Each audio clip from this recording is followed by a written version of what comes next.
വിവാഹശേഷം അതിഥികളൊക്കെ പതുക്കെ മടങ്ങിയിരുന്നു. എങ്കിലും അജുവും മിയയും അന്ന് അവിടെ തന്നെ തങ്ങി. ബദ്രിയുടെ ഓഫീസിലെ സഹപ്രവർത്തകർക്കായി പിറ്റേന്ന് വൈകുന്നേരം ഒരു ചെറിയ പാർട്ടി നിശ്ചയിച്ചിട്ടുണ്ട്. എന്നാൽ രാവിലെ തൊട്ടുള്ള ഫോട്ടോയെടുപ്പും പുതിയ പെണ്ണിനെ കാണാനുള്ള ബന്ധുക്കളുടെ വരവും കാരണം അച്ചുവിന് കല്യാണ വേഷം മാറ്റാൻ സാധിച്ചിരുന്നില്ല. കനത്ത പട്ടുസാരിയും തലയിലെ പൂക്കളും ആഭരണങ്ങളും കാരണം അവൾ വല്ലാതെ തളർന്നു പോയിരുന്നു. താഴെ സ്വീകരണ മുറിയിൽ അച്ചുവും മിയയോടൊപ്പം ഇരിക്കുമ്പോഴാണ് ഭവാനിയമ്മ അങ്ങോട്ട് വന്നത്. അച്ചുവിൻ്റെ ആ തളർച്ച കണ്ട ഭവാനിയമ്മ സ്നേഹത്തോടെ പറഞ്ഞു, അച്ചു, നീ ആകെ ക്ഷീണിച്ചല്ലോ, വന്ന് ഡ്രസ്സ് മാറുമോളെ, വാ, അമ്മ ഡ്രസ്സ് എടുത്തു തരാം. അമ്മയോടൊപ്പം അച്ചുവും മിയയും മുകളിലത്തെ മുറിയിലേക്ക് പോയി. ഭവാനിയമ്മ വാർഡ്രോബ് തുറന്ന് അതിൽ നിന്നും നല്ല മനോഹരമായ ഒരു ഗോൾഡൻ കരയുള്ള കസവും മുണ്ടും അതിനനുയോജ്യമായ മെറൂൺ കളർ ബ്ലൗസും എടുത്ത് അച്ചുവിന് നേരെ നീട്ടി. ഇന്ന് ഇത് ഉടുത്താൽ മതി മോളെ. അത് കണ്ടതും മിയ ഭവാനിയമ്മയും അച്ചുവിനെയും കാണാതെ മുഖത്തൊരു പുച്ഛഭാവം വരുത്തി. അച്ചുവിൻ്റെ അവസ്ഥയോർത്ത് മനസ്സിൽ സന്തോഷത്തോടെ അവൾ വിചാരിച്ചു, ഓ, ഇതൊന്നും ഉടുത്തിട്ട് ഒരു കാര്യവുമില്ല. ബദ്രിയുടെ മനസ്സിലൊരു സ്ഥാനവും ഇവൾക്ക് കിട്ടാൻ പോകുന്നില്ല അമ്മേ. അവളുടെ ഉള്ളിൽ ആ വികാരം പെട്ടെന്നൊരു വികൃതമായ ചിരിയായി മുഖത്ത് തെളിഞ്ഞു. എന്താ മോളെ, എന്താ ആലോചിക്കുന്നേ? ഭവാനി അമ്മ ചോദിച്ചു. ഏയ്, ഒന്നുമില്ലമ്മേ. ഇവർ പുതിയൊരു ജീവിതം തുടങ്ങാൻ പോവുകയല്ലേ, അതോർത്തപ്പോൾ മനസ്സിൽ വലിയൊരു സന്തോഷം. അതാ ഞാൻ ചിരിച്ചത്. അതേ മോളെ, ഞാൻ ഒരുപാട് നാൾ ആഗ്രഹിച്ചൊരു കാര്യമാണ് ഇന്ന് നടന്നത്. ദൈവം എന്നും ഇത് നിലനിർത്തി തരട്ടെ എന്ന പ്രാർത്ഥന മാത്രമേ ഉള്ളൂ. മിയയുടെ ആ കള്ളത്തരത്തിൽ വിശ്വസിച്ച ഭവാനിയമ്മ പുഞ്ചിരിയോടെ പറഞ്ഞു, വാ മോളെ, നമുക്ക് പുറത്തേക്ക് നിൽക്കാം. അവൾ ഡ്രസ്സ് മാറട്ടെ. അതും പറഞ്ഞ് ഭവാനിയമ്മയും മിയയും പുറത്തേക്കിറങ്ങി. അജുവിൻ്റെ മുറിയിൽ വലിയൊരു മാനസിക സംഘർഷത്തിലായിരുന്നു ബദ്രി. ഒരു സമാധാനവുമില്ലാതെ അവൻ മുറിക്കുള്ളിൽ അങ്ങോട്ടും ഇങ്ങോട്ടും അസ്വസ്ഥനായി നടക്കുകയാണ്. ആദ്യമായി അച്ചുവിനെ തനിച്ച് ഫേസ് ചെയ്യേണ്ടി വരുന്ന ആ നിമിഷത്തെക്കുറിച്ച് ഓർത്തപ്പോൾ അവൻ്റെ നെഞ്ചിൽ ഭയവും വല്ലാത്തൊരു ടെൻഷനും നിറഞ്ഞു. അവൻ്റെ ആ പരവേശമൊന്നും ശ്രദ്ധിക്കാതെ തൊട്ടടുത്ത സോഫയിൽ സുഖമായി മലർന്നു കടന്ന് നട്സ് കുറിക്കുകയായിരുന്നു അജു. അജു ഏറെ ആസ്വദിച്ച് നട്സ് തിന്നുകൊണ്ട് ബദ്രിയോട് ചോദിച്ചു, ഡാ, നിനക്ക് വേണോ ഇത്? ബദ്രി ദേഷ്യത്തോടെ പറഞ്ഞു, ഒന്ന് പോടാ, എനിക്കൊന്നും വേണ്ട. അജു ചിരിച്ചുകൊണ്ട് പറഞ്ഞു, വേണ്ടെങ്കിൽ വേണ്ട, ഞാൻ തിന്നോളാം. ബദ്രി അവനെ ഒന്ന് നോക്കി പറഞ്ഞു, ഓ, ഇതൊരു ചൊല്ലുണ്ടല്ലോ, മകൾക്ക് മരണവേദന, അമ്മക്ക് വീണ വായന. ബദ്രിയുടെ ആ അബദ്ധം കേട്ട് അജു ഉറക്കെ ചിരിച്ചുകൊണ്ട് പറഞ്ഞു, എടാ പൊട്ട, അതങ്ങനെയല്ല, അമ്മക്ക് മരണവേദന, മകൾക്ക് വീണ വായന എന്നാണ്. എൻ്റെ അജു, എന്നെ വെറുതെ ദേഷ്യം പിടിപ്പിക്കല്ലേ. അജു പോക്കറ്റിൽ നിന്നും എടുത്തു തിന്നുകൊണ്ട് പറഞ്ഞു, ഓ, നീ തെറ്റിച്ചു പറഞ്ഞതിന് ഞാനാണോ തെറ്റുകാരൻ? ബദ്രിയുടെ സങ്കടവും തലപുകച്ചിലും താങ്ങാനാവാതെ പറഞ്ഞു, എൻ്റെ അജു, ഇപ്പോൾ തമാശ പറയാനുള്ള നേരമല്ലടാ, നീ എന്നെ ഒന്ന് മനസ്സിലാക്ക അജു. ഞാൻ ആ കുട്ടിയോട് ഇപ്പോൾ എന്താ പറയുക? എനിക്ക് എന്തോ വല്ലാത്തൊരു ഭയം തോന്നുന്നടാ. ബദ്രി തളർന്ന അജുവിൻ്റെ അടുത്ത് വന്നിരുന്നു. അവൻ്റെ ഉള്ളിലെ ആ കനത്ത പേടിയും ആകുലതയും കണ്ടതും അജു തമാശയൊക്കെ മാറ്റി നിർത്തി. അജുവിൻ്റെ മുഖത്ത് വീണ്ടും ആ പഴയ ആത്മാർത്ഥത നിറഞ്ഞു. അജു വാത്സല്യത്തോടെ പുഞ്ചിരിച്ചുകൊണ്ട് പറഞ്ഞു, എൻ്റെ ബദ്രി, നീ ഇങ്ങനെ വല്ലാതെ ടെൻഷൻ അടിക്കാതിരിക്കുക. അച്ചു ഒരു പാവം കുട്ടിയാണ്. അവളോട് നീ കാര്യങ്ങളെല്ലാം തുറന്നു പറയണം. പക്ഷെ ഒന്നുണ്ട്, ഒരിക്കലും നിൻ്റെ ഈ മൂരാച്ചി സ്വഭാവത്തിൽ പറയരുത്. വളരെ മൃദുവായും സ്നേഹത്തോടും വേണം കാര്യങ്ങൾ അവൾക്ക് പറഞ്ഞു മനസ്സിലാക്കി കൊടുക്കാൻ. കേട്ടല്ലോ? ബദ്രി ഒന്ന് പുഞ്ചിരിച്ചു. ഇപ്പോഴെങ്കിലും ഒന്ന് ചിരിച്ചു കണ്ടല്ലോ, അതല്ലേടാ. ഇനി ഒന്നുമില്ല, നാളെ കാണാം. ബദ്രി, നീ പോയേ. അജുവിൻ്റെ ഉപദേശം കേട്ട് ബദ്രി നിശബ്ദനായി അവിടെ നിന്നും മുറിയിലേക്ക് പോയി. സമയം പതുക്കെ കടന്നുപോയി. വസ്ത്രം മാറി ഗോൾഡൻ കരയുള്ള മനോഹരമായ കസവും മുണ്ടും മെറൂൺ ബ്ലൗസും അണിഞ്ഞ അച്ചു മുകളിൽ നിന്നും താഴേക്കിറങ്ങി വന്നു. അതിലളിതമായ ആവേശത്തിൽ അവളുടെ സൗന്ദര്യം ഇരട്ടിയായി ശോഭിക്കുന്നുണ്ടായിരുന്നു. താഴെ കാത്തുനിന്നിരുന്ന ഭവാനിയമ്മ സ്നേഹത്തോടെ അവളെ നോക്കി പുഞ്ചിരിച്ചു. ഭവാനിയമ്മയുടെ കൈകളിൽ ചൂടുള്ള ഒരു ഗ്ലാസ് പാലുണ്ടായിരുന്നു. ഇതാ മോളെ, ഇത് വാങ്ങിക്ക്, ഇനി പോയി കിടന്നു മോളെ, ആകെ ക്ഷീണിച്ചതല്ലേ. ഭവാനിയമ്മയുടെ വാക്കുകൾ കേട്ടതും അച്ചുവിൻ്റെ മനസ്സിൽ നാണവും ഒപ്പം പേടിയും കൊണ്ട് അവൾ ആകെ മടിച്ചു നിന്നു. എന്തോ ഒരു അജ്ഞാതമായ ഭാവത്തോടെ വിറക്കുന്ന കാലടികളോടെ അവൾ പടികൾ ഓരോന്നായി കയറി മുകളിലത്തെ മുറിയിലേക്ക് നടന്നു. ഓരോ ചുവട് വെക്കുമ്പോഴും അവളുടെ ഹൃദയമിടിപ്പ് പടപടാമിടിക്കുന്നുണ്ടായിരുന്നു. മുറിയുടെ വാതിലിനടുത്തെത്തിയ അച്ചു ഒരു നിമിഷം ശ്വാസം അടക്കി പിടിച്ചു നിന്നു. വിറക്കുന്ന കൈകളോടെ അച്ചു മുറിയുടെ വാതിൽ പതുക്കെ തുറന്ന് അകത്തേക്ക് കയറി. പക്ഷെ മുറിക്കുള്ളിൽ ബദ്രിയെ കണ്ടില്ല. മുറിയുടെ വശത്തുള്ള ബാൽക്കണിയുടെ ഗ്ലാസ് ഡോറുകൾ തുറന്നിട്ടുണ്ടായിരുന്നു. കയ്യിലെ പാൽ ഗ്ലാസ് മേശപ്പുറത്ത് വെച്ചിട്ട് അത്ഭുതത്തോടെ അച്ചു ആ മുറിയുടെ ഓരോ കോണിലും കണ്ണുകൾ ഓടിച്ചു. ഒരു പുതിയ ജീവിതത്തിലേക്ക് കാലുവെച്ച് കയറിയതിൻ്റെ പുതുമയും പരിഭ്രമവും അവളുടെ മുഖത്തുണ്ടായിരുന്നു. പതുക്കെ അവൾ ബാൽക്കണി ലക്ഷ്യമാക്കി നടന്നു. അവിടെ ദൂരത്തേക്ക് കണ്ണും നട്ട ആഴത്തിലുള്ള ഏതോ ചിന്തകളിൽ മുഴുകി നിൽക്കുകയായിരുന്നു ബദ്രി. അവൻ്റെ ഭാവത്തിൽ വലിയൊരു കനത്ത മൗനം തളം കെട്ടി നിന്നിരുന്നു. അച്ചു അവൻ്റെ അരികിലേക്ക് പതുക്കെ ചൂടുകൾ വെച്ചു. ആ കാൽ പെരുമാറ്റം കേട്ട് ബദ്രി തിരിഞ്ഞു നോക്കി. അവൻ്റെ മുഖത്തേക്ക് നോക്കി അച്ചു മനോഹരമായ ഒരു പുഞ്ചിരി അവന് സമ്മാനിച്ചു. പക്ഷേ അവളുടെ ആ പുഞ്ചിരി കണ്ടില്ലെന്ന് നടിച്ചുകൊണ്ട് ബദ്രി മുഖം തിരിച്ചു കളഞ്ഞു. ഒരു വാക്കുപോലും മിണ്ടാതെ, യാതൊരു വികാരവും ഇല്ലാതെ വീണ്ടും ഇരുട്ടിലേക്ക് തന്നെ നോക്കി നിന്നു. ബദ്രിയുടെ ആ പെരുമാറ്റം അവളുടെ ചുണ്ടിലെ പുഞ്ചിരി പെട്ടെന്ന് മായ്ച്ചു കളഞ്ഞു. മുഖം തിരിച്ചു നിന്ന ബദ്രി പെട്ടെന്ന് ദീർഘശ്വാസം എടുത്ത് അച്ചുവിന് നേരെ തിരിഞ്ഞു. അവൻ്റെ മുഖത്ത് ഭയവും അതേസമയം വലിയൊരു കുറ്റബോധവും ഉണ്ടായിരുന്നു. ബദ്രി വളരെ താഴ്ന്ന സ്വരത്തിൽ പറഞ്ഞു, അച്ചു, എനിക്ക് നിന്നോട് കുറച്ച് സംസാരിക്കാനുണ്ട്. അവൻ്റെ ആ പെട്ടെന്നുള്ള വിളി കേട്ട് തളർന്നു നിന്ന അച്ചു പ്രതീക്ഷയോടെ അവനെ നോക്കി. ഞാൻ ഈ പറയാൻ പോകുന്ന കാര്യങ്ങൾ നീ എങ്ങനെ ഉൾക്കൊള്ളുമെന്ന് എനിക്കറിയില്ല. സത്യത്തിൽ ഞാനിത് നിന്നോട് നേരത്തെ തന്നെ പറയണമായിരുന്നു. പക്ഷെ എനിക്കതിന് സാധിച്ചില്ല. അവൻ്റെ വാക്കുകളിലെ ഗൗരവം കണ്ടതും അച്ചുവിൻ്റെ ഉള്ളിൽ ഭയം ഇരട്ടിച്ചു കയറി. അവൾ മിഴികൾ അടക്കാതെ അവനെ തന്നെ നോക്കി. ഞാൻ ഈ ഒരു വിവാഹത്തിന് ഒട്ടും പ്രിപ്പയർഡ് അല്ലായിരുന്നു. അമ്മയുടെ കടുത്ത നിർബന്ധം കൊണ്ട് മാത്രമാണ് ഞാൻ ഇതിന് സമ്മതിച്ചത്. അമ്മയുടെ ആഗ്രഹത്തിന് എതിർ നിൽക്കാൻ എനിക്ക് മനസ്സ് വന്നില്ല. അതാ ആ വാക്കുകൾ അച്ചുവിൻ്റെ കാതുകളെ കൊട്ടിയടക്കും പോലെയാണ് വന്നു പതിച്ചത്. തൊണ്ടക്കുഴിയിൽ എന്തോ വിങ്ങി നിൽക്കുന്നത് പോലെ അവൾക്ക് അനുഭവപ്പെട്ടു. അവൾ പതുക്കെ ബദ്രിയെ നോക്കി. ബദ്രി വീണ്ടും മൃദുവായി എന്നാൽ ഉറച്ച ശബ്ദത്തിൽ പറഞ്ഞു, സന്തോഷത്തോടുള്ള നമ്മൾ ഒരുമിച്ചുള്ള ജീവിതം അതിപ്പോൾ നമ്മുടെ ഇടയിൽ ഉണ്ടാകില്ല. എനിക്ക് കുറച്ച് സമയം വേണം. പറഞ്ഞു തീർത്തതും ബദ്രി വേഗത്തിൽ ആ മുറിയിൽ നിന്നും പുറത്തേക്ക് ഇറങ്ങിപ്പോയി. അവൻ പോയ ആ വഴിയെ നോക്കി അച്ചു അവിടെ തന്നെ തറഞ്ഞു നിന്നു.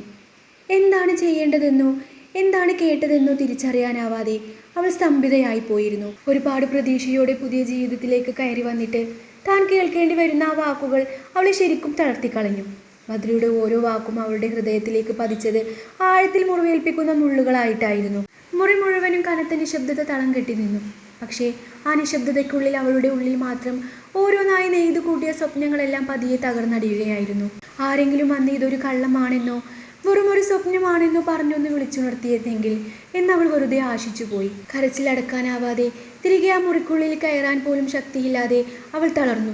ആ ബാൽക്കണിയിൽ കിടന്നിരുന്ന ബീൻ ബാഗിലേക്ക് ജീവനറ്റതുപോലെ അവൾ തളർന്നിരുന്നു. കണ്ണുകൾ പതിയെ അടച്ചതും കൺമുന്നിൽ തെളിഞ്ഞത് രോഗം കൊണ്ട് തളർന്നു പോയ സ്വന്തം മാതാപിതാക്കളുടെ നിസ്സഹായമായ മുഖങ്ങളായിരുന്നു. അവരെ ഓർത്തപ്പോൾ അവളുടെ ഉള്ളിൽ വിങ്ങൽ ഇരട്ടിച്ചു.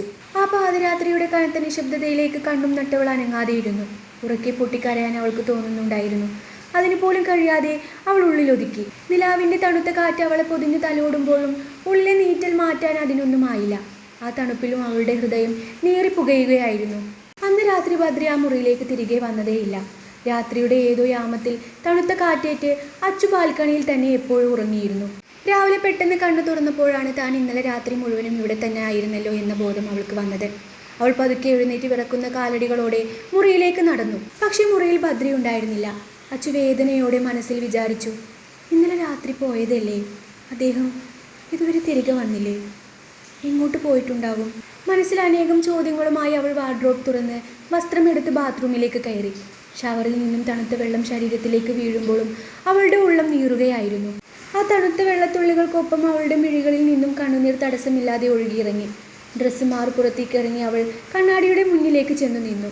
രാത്രി മുഴുവൻ ഉള്ളുരുകി കരഞ്ഞതുകൊണ്ട് കൺതടങ്ങൾ ആകെ വീങ്ങിയിരുന്നു. അവളുടെ കണ്ണുകൾ പതുക്കെ കഴുത്തിൽ കിടക്കുന്ന താലിയിലേക്കായി. ആ താലിയിൽ തൊട്ടതും വീണ്ടും അവളുടെ മിഴികൾ നിറഞ്ഞു തുളുമ്പി.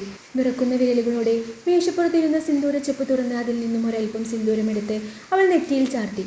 ഭർത്താവിൻ്റെ സ്നേഹം കിട്ടാതെ അവളുടെ നെറ്റിയിലെ ആ ചുവപ്പിനപ്പോൾ ചോരയുടെ നിറമായിട്ടായിരുന്നു അവൾക്ക് തോന്നിയത്. തൻ്റെ ഉള്ളിലെ സങ്കടങ്ങളൊന്നും പുറത്താരും അറിയരുതെന്ന് ഉറപ്പിച്ചുകൊണ്ട് മുഖത്തൊരു പുഞ്ചിരി വരുത്തി അവൾ പടികൾ ഓരോന്നായി താഴേക്കിറങ്ങി. അച്ചു പടികളിറങ്ങി വരുന്നത് നോക്കി ഭവാനി അമ്മ അവിടെ തന്നെ നിൽപ്പുണ്ടായിരുന്നു. അമ്മയുടെ കയ്യിൽ ഫോണും ഉണ്ടായിരുന്നു.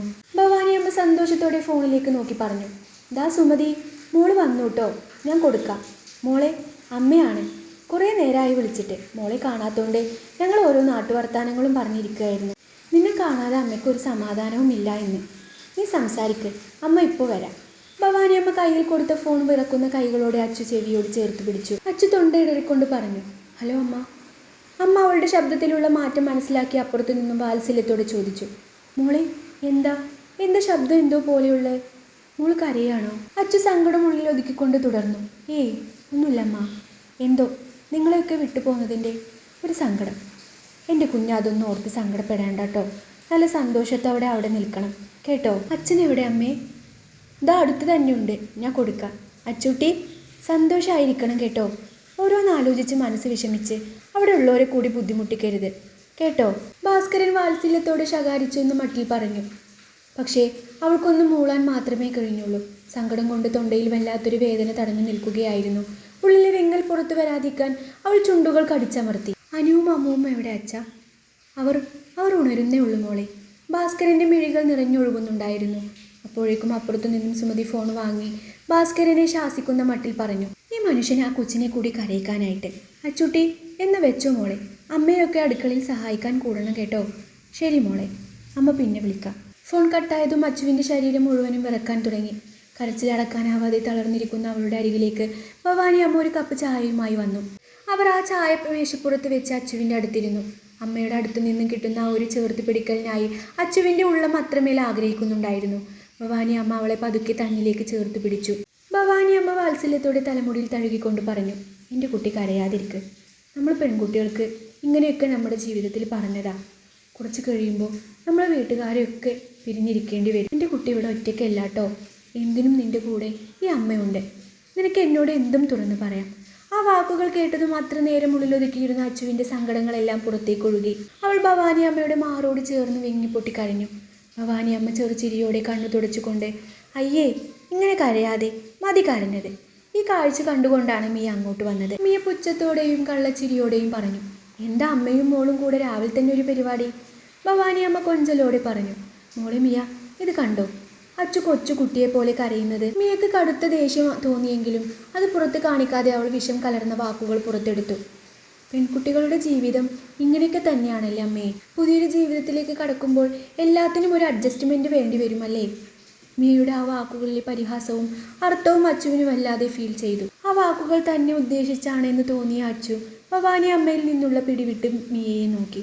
അച്ചുവിൻ്റെ ആ നോട്ടം കണ്ടതും മിയ പെട്ടെന്ന് കാര്യങ്ങൾ മാറ്റി പറഞ്ഞു, അതല്ല അച്ചു, നമ്മൾ പെൺകുട്ടികൾ എല്ലാ തരത്തിലും പൊരുത്തപ്പെട്ട് ജീവിക്കുന്നവരാണല്ലോ. ആ ഒരു അഡ്ജസ്റ്റ്മെൻ്റ് ഉണ്ടെങ്കിലേ ജീവിതം മനോഹരമാകൂ എന്നാണ് ഞാൻ പറഞ്ഞു വരുന്നത്. മിയയുടെ ആ അർത്ഥം വെച്ചുള്ള സംസാരം കേട്ടപ്പോൾ അച്ചുവിൻ്റെ ഉള്ളിൽ വലിയൊരു സംശയം ഉടലെടുത്തു. അവൾ ആഴത്തിൽ ചിന്തിക്കാൻ തുടങ്ങി. മിയക്കും അറിയാമായിരിക്കുമോ അദ്ദേഹത്തിന് ഈ വിവാഹത്തിനൊട്ടും താല്പര്യമില്ലായിരുന്നു എന്ന സത്യം? അതുകൊണ്ടാണോ അവൾ തന്നോട് ഇങ്ങനെ അഡ്ജസ്റ്റ്മെൻറ്റിനെ കുറിച്ചൊക്കെ സംസാരിക്കുന്നത്? അച്ചു എന്തോ കനത്ത ആലോചനയിൽ മുഴുകിയിരിക്കുന്നത് മിയയുടെ ശ്രദ്ധയിൽപ്പെട്ടു. അവളുടെ മുഖത്തെ മാറുന്ന ഭാവങ്ങൾ മിയ വളരെ സൂക്ഷ്മമായി നിരീക്ഷിക്കുന്നുണ്ടായിരുന്നു. മിയ ആകുലതയോടെ ചോദിച്ചു, എന്താ അച്ചു, എന്താ ആലോചിക്കുന്നത്? മിയയുടെ പെട്ടെന്നുള്ള ചോദ്യം കേട്ട് അച്ചു ഞെട്ടിയുണർന്നു. സ്വന്തം സങ്കടങ്ങളും സംശയങ്ങളും പുറത്ത് കാണിക്കാതിരിക്കാൻ അവൾ പെട്ടെന്ന് സ്വയം നിയന്ത്രിച്ചു. ഒന്നുമില്ല മിയ. ഒരു നേർത്ത പുഞ്ചിരി മിയക്ക് നൽകിയിട്ട് അച്ചു പതുക്കെ അടുക്കളയിലേക്ക് നടന്നു. എന്നാൽ അച്ചുവിൻ്റെ മുഖത്ത് കണ്ട ആ കനത്ത സങ്കടവും ഭാരവും മിയയെ ഉള്ളിൽ ഒത്തിരി സന്തോഷിപ്പിച്ചു. തൻ്റെ കുതന്ത്രങ്ങളും വാക്കുകളും ഏഷുന്നുണ്ടെന്ന തിരിച്ചറിവ് അവളുടെ ഉള്ളിലെ കറുത്ത മനസ്സിന് വലിയ ആശ്വാസം നൽകി. സ്വന്തം വിജയത്തിൽ അഹങ്കാരിച്ചുകൊണ്ട് ആ സന്തോഷത്തോടെ മിയ നേരെ ബദ്രിയെ തിരഞ്ഞ് മുകളിലത്തെ നിലയിലേക്ക് പോയി. ഇന്നലെ രാത്രി അച്ചുവിനോട് കാര്യങ്ങൾ തുറന്നു പറഞ്ഞതിന് ശേഷം ബദ്രി നേരെ പോയത് അജു ഉറങ്ങുന്ന മുറിയിലേക്കായിരുന്നു. അജു നല്ല ഉറക്കത്തിലായിരുന്നത് കൊണ്ട് അവന് വിളിച്ചുണർത്താതെ ബദ്രി കട്ടിലിൻ്റെ ഒരു വശത്ത് വന്ന് കിടക്കുകയായിരുന്നു. രാവിലെ കണ്ണു തുറന്ന് അജു തൊട്ടടുത്ത് സ്വസ്ഥമായി ഉറങ്ങുന്ന ബദ്രിയെ കണ്ടതും ഞെട്ടിപ്പോയി. അവൻ്റെ ഉള്ളൊന്ന് പിടഞ്ഞു. അജു ടെൻഷനോടെ മനസ്സിൽ വിചാരിച്ചു, ഇവനിതിപ്പോഴാണ് ഇവിടെ വന്ന് കിടന്നത്? അപ്പോൾ അച്ചു അവിടെ ഒറ്റയ്ക്കായിരുന്നു. ഇവനെക്കൊണ്ട് ഞാൻ തോറ്റല്ലോ പഠിച്ചോനെ. അജു അസ്വസ്ഥനായി കട്ടിൽ നിന്നും ഇറങ്ങിയെഴുന്നേൽക്കുമ്പോഴാണ് മിയ അങ്ങോട്ട് വരുന്നത്. ആ സമയത്ത് മിയയെ കണ്ടതും അജുവിൻ്റെ മനസ്സിൽ എന്തോ ഒരു തരിപ്പ് തോന്നി. അല്ല അജു, ഇന്നലെ രാത്രി ഇവൻ ഇവിടെയാണോ കിടന്നത്? അജു വിഷമവും അല്പം ഗൗരവവും കലർന്ന ശബ്ദത്തിൽ പറഞ്ഞു. അറിയില്ലടി, ഞാൻ ഉറങ്ങുന്നത് വരെ അവൻ്റെ മുറിയിൽ തന്നെയായിരുന്നു. ഇവൻ പിന്നെ എപ്പോഴാണ് വന്നതെന്ന് എനിക്കറിയില്ല. മുമ്പത്തെ പോലെ മിയയോട് ചിരിച്ച് സംസാരിക്കാൻ അജുവിന് ഒട്ടും താല്പര്യം തോന്നുന്നുണ്ടായിരുന്നില്ല. എപ്പോഴും ബദ്രിയുടെ കൂടെ തന്നെ നടക്കാനുള്ള മിയയുടെ ഈ വെമ്പലും പെരുമാറ്റവും അജുവിൽ പതുക്കെ ഒരു അസ്വസ്ഥതയും ദേഷ്യവും ഉണ്ടാക്കുന്നുണ്ടായിരുന്നു. കൂടുതൽ സംസാരിക്കാൻ നിൽക്കാതെ അജു വേഗത്തിൽ ബാത്റൂമിലേക്ക് നടന്നു. അജു പോയതും കട്ടിലിൽ ആഴത്തിൽ ഉറങ്ങിക്കിടക്കുന്ന ബദ്രിയുടെ അരികിലേക്ക് മിയ നടന്നു ചെന്നു. ഉറങ്ങിക്കിടന്ന ബദ്രിയെ കണ്ട് അവളുടെ കണ്ണുകളിൽ പ്രണയം നിറഞ്ഞു. ബദ്രിയെ സ്വന്തമാക്കുന്ന നിമിഷത്തെ ഓർത്ത് നാണത്തോടെ കുറേ നേരം അവൾ അവനെ തന്നെ നോക്കി നിന്നു. താഴെ അടുക്കളയിൽ ഓമനയുമായി അച്ചു പെട്ടെന്ന് തന്നെ കൂട്ടായി. അവരുടെ ഓരോ പണികളിലും സഹായിക്കാനായി അച്ചുവും ഒപ്പം കൂടി. അച്ചു അടുക്കള പണിയിൽ സഹായിക്കുന്നത് കണ്ടതും ഓമനയും ഭവാനി അമ്മയും ചേർന്ന് അവളെ തടഞ്ഞു. ഭവാനി അമ്മ സ്നേഹത്തോടെ പറഞ്ഞു, മോളെ നീ അവിടെ പോയിരിക്ക്, ഇതൊക്കെ ഞങ്ങൾ ചെയ്തോളാം. അച്ചു പുഞ്ചിരിയോടെ പറഞ്ഞു, അതൊന്നും സാരമില്ല അമ്മേ, ഞാൻ സഹായിക്കാം. ദോശ ചുട്ടുകൊണ്ടിരിക്കുകയായിരുന്നു അച്ചു. ആ സമയത്താണ് മിയ മുകളിൽ നിന്നും താഴേക്കിറങ്ങി അടുക്കളയിലേക്ക് വന്നത്. മിയ ഒരു ഉപദേശിയുടെ മട്ടിൽ ചോദിച്ചു, അച്ചുവിന് കുക്കിംഗൊക്കെ അറിയാമോ?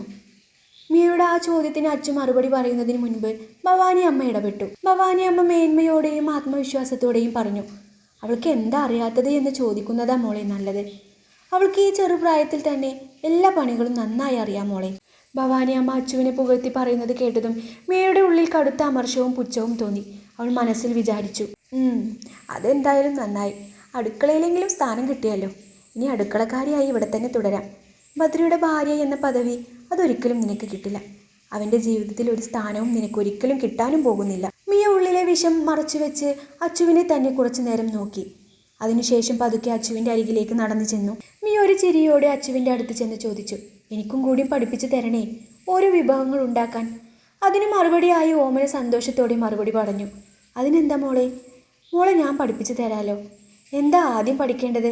ഓമനയുടെ ആ മറുപടി ഒരു പരിഹാസമായിട്ടാണ് തോന്നിയത്. അവൾ അതിനെ ഒന്ന് ചിരിച്ചു കൊടുക്കുക മാത്രം ചെയ്തു. അവർ അടുക്കളയിൽ ഓരോ വിശേഷങ്ങളും പറഞ്ഞിരുന്നു. ഭവാനി അമ്മക്ക് പെട്ടെന്ന് ആ കാര്യം ഓർമ്മ വന്നു. അല്ല മോളെ മിയ, ഇന്ന് വൈകിട്ടല്ലേ നീറ്റ് പാർട്ടി വെച്ചിരിക്കുന്നത്? അവരൊക്കെ അവിടെ നിന്ന് ഇറങ്ങിയോ മോളെ? ആ അമ്മ, അവർ അവിടെ നിന്ന് ഇറങ്ങിയെന്ന് ഓഫീസിലെ ഗ്രൂപ്പിൽ മെസ്സേജ് കണ്ടിരുന്നു. അച്ചു, ഭദ്ര ഇപ്പോൾ ഉണർന്ന് കാണും. ഈ ചായ ഒന്ന് കൊണ്ടുപോയി കൊടുക്കും മോളെ, ഭവാനി അമ്മ സന്തോഷത്തോടെ പറഞ്ഞു. അപ്പോൾ അവരിന്നലെ രാത്രി പുറത്തേക്കല്ലേ പോയത്? ഇവിടെ തന്നെ ഉണ്ടായിരുന്നോ? അച്ചു മനസ്സിൽ ആലോചിക്കാൻ തുടങ്ങി. ഭവാനി അമ്മ അച്ചുവിനോട് അത് പറഞ്ഞതും മിയ പെട്ടെന്ന് ഇടയിൽ കയറി. മിയ വലിയ ഉത്സാഹത്തോടെ പറഞ്ഞു, ഞാൻ മുകളിലേക്ക് പോകുന്നുണ്ടമ്മേ. ഞാൻ കൊണ്ടുപോയി കൊടുക്കണോ? വേണ്ട മോളെ, അത് സാരമില്ല, അവൾ തന്നെ കൊണ്ടുപോയി കൊടുക്കട്ടെ.